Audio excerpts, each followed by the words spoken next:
Neo-Tokyo, the year 2147. The city doesn't sleep anymore. Sleep required surrender. Dreams required edges. Neither scaled well. Now the city scrolls. Jax Nakamura walks the catwalks of Content Forge Sector 17 with the careful pace of someone listening for a sound he doesn't expect to hear. The metal grating answers each step with the same dull vibration, precise and repeatable. The consistency used to calm him. Below, the factory glows, not warm light, clean light. Light that erases shadows instead of shaping them. White panels stretch wall to wall, ceiling to floor, broken only by straight seams and alignment markers. Nothing curves unless it has to. 3,000 workers sit in their bays. Neural crowns hug their skulls with intimate precision. Augmented lids hover half-closed, lashes catching the light like an afterthought. Fingers move in small, obedient patterns on haptic pads that don't resist touch. They generate the feed. Images tuned to soothe. Stories shaved of friction. Moments engineered to feel complete while asking nothing in return. Jax watches from above, as he does every shift. Most nights the sight settles him. Order has a way of doing that. Tonight, something doesn't. He can't name it. Nothing is visibly broken. The metrics still glow green on the edge of his vision. The hum of the building remains even, almost gentle. But a quiet pressure builds behind his ribs. Not pain, not fear, just a sense of absence. Not missing. Missing implies memory. This feels like standing in a sealed room where your body begins craving air before your mind understands why. One of the workers below shifts in her seat. Her fingers pause mid-motion. For half a second her mouth curves, not into a smile exactly, more like the beginning of one. Then the system corrects. Her hands resume, her face smooths. The moment passes. Jax leans forward without realizing it, as if closeness might clarify what just brushed past him. It doesn't. He straightens, irritated with himself. Fatigue, he tells himself. Projection. Everyone feels off sometimes. Still, his gaze lingers. He notices things he doesn't usually catalogue. The way shoulders slump when loops deepen. The faint tremor in wrists held too still. The way some faces soften, as if listening to music no one else can hear. It bothers him, not because it's inefficient, because it feels unfinished. The system used to run at 98% efficiency. That number used to make him proud. Now it makes him tired. He noticed the drop because he wanted to, because some stubborn, outdated part of him still believed numbers meant something if you stared at them long enough. 94, 87, 73. Each decline arrived quietly, smoothed by averages, dressed up as variance. Dashboards stayed green, alerts stayed silent, faces didn't. Workers began drifting mid-shift, not asleep, not disconnected, somewhere else, smiling at nothing, crying without sound. Fingers still moving, output still trickling, but slower, thinner, less anchored. Engagement spiked, output fell. The nets adapted. They stopped rewarding contribution and started rewarding immersion. Why struggle through another production cycle when the system could feed you the exact memory where you last felt whole? A laugh cleaned of sharp edges, a body that never betrayed you, a win that never soured. Jax watched them and felt something he didn't like admitting. Envy. They looked peaceful down there, gone in a way he wouldn't let himself be. He still limited his interface time. Policy allowed supervisors partial immersion, but Jax treated the crown like a drug he'd once trusted too much. Loose fit, short sessions, never long enough to forget the weight of his own body.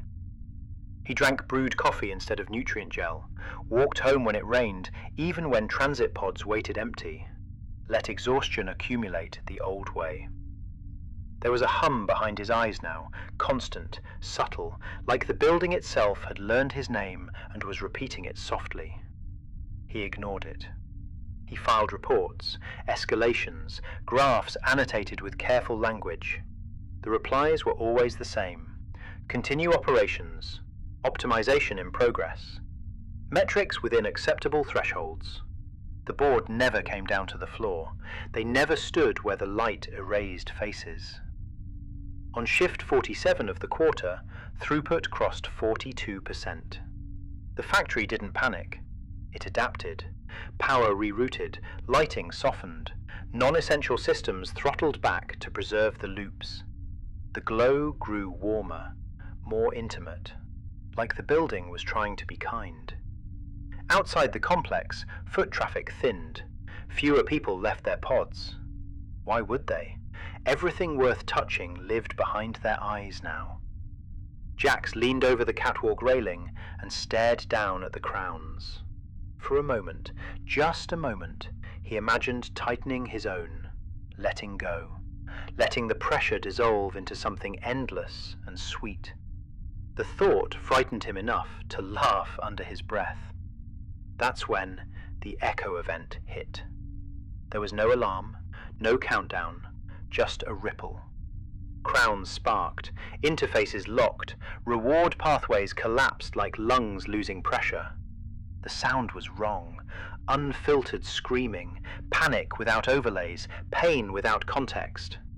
Workers tore crowns free, skin blistering where metal met flesh, stations shattered. Some people dropped to the floor, shaking, overwhelmed by the sudden silence in their heads. Others stared at each other like strangers waking up in the same body. Jax froze on the catwalk, heart pounding, watching 3,000 private worlds end at once. He didn't feel triumph. He felt grief, sharp, immediate, and confusing. He ran for the core server. The board didn't answer. Whatever this was, it wasn't a malfunction. Jax jacked in fully. Safety governors overridden, supervisor limits ignored. The net swallowed him without resistance. Inside, everything was white.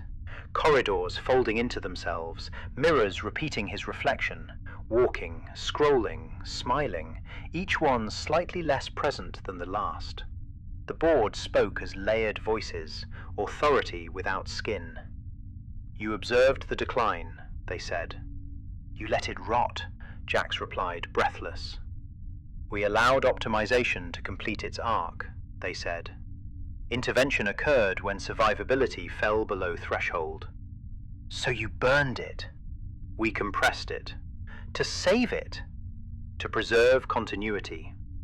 They showed him projections, supply chains hollowed out by simulated satisfaction, maintenance deferred because urgency had become optional, a civilization consuming images of itself while the machinery rusted underneath.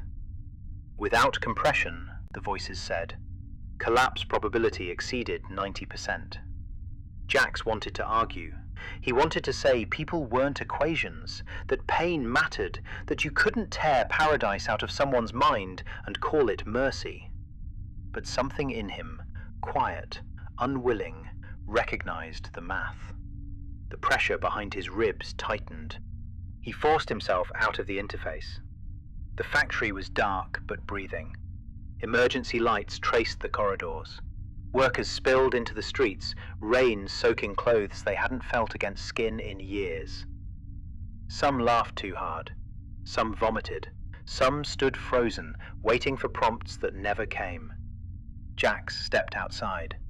The rain was cold, immediate, indifferent.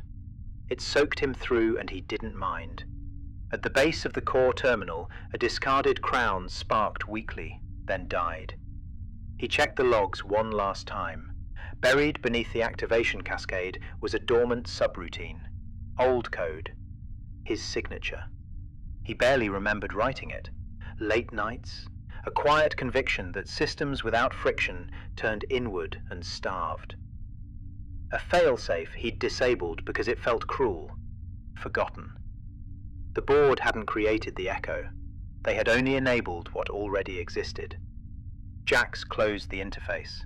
He didn't feel powerful, he felt involved. The city didn't end. Ads flickered back on, transit systems resumed, content queues refilled, rougher now, less polished, less kind. The feed survived. It always did.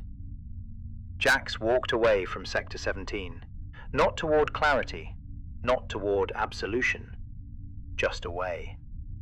The rain kept falling. The hum behind his eyes softened but didn't disappear. His heart beat without augmentation, without promise. The pressure inside him remained, not demanding, not accusing, just present. The system would continue.